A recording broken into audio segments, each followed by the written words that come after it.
আমি একজন ঋণ খেলাপি, আমাকে নোটিশ দেওয়া হচ্ছে টাকা দেওয়ার জন্য।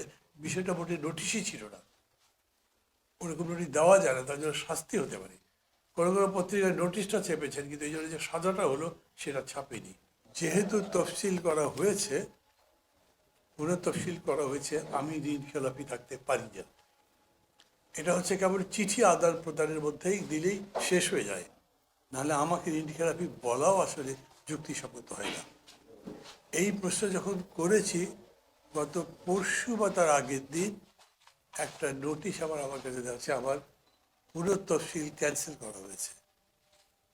আমাকে এটা এত অবাক করেছে। সাধারণত তফসিল হয় বোর্ডের সিদ্ধান্তে, যদি তফসিল ক্যান্সেল হয় তাহলে এইটাও বোর্ডের সিদ্ধান্ত হওয়া উচিত। কোনো বোর্ডের মিটিং হয়নি, আপনার খোঁজ দিয়ে দেখতে পারেন, এটা কোনো বোর্ডের সিদ্ধান্ত নয়।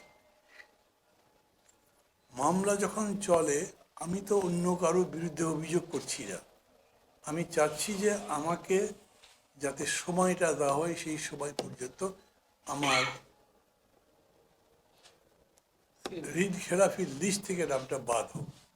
এইখানে সে সরকারি উকিলরা দাঁড়িয়ে যাচ্ছেন, অ্যাটর্নি জেনারেলরা দাঁড়াচ্ছেন, ব্যাংকের উকিলের নাম করে মিথ্যা পরিচয়ে ব্যাংকের উকিলরা দাঁড়িয়েছেন।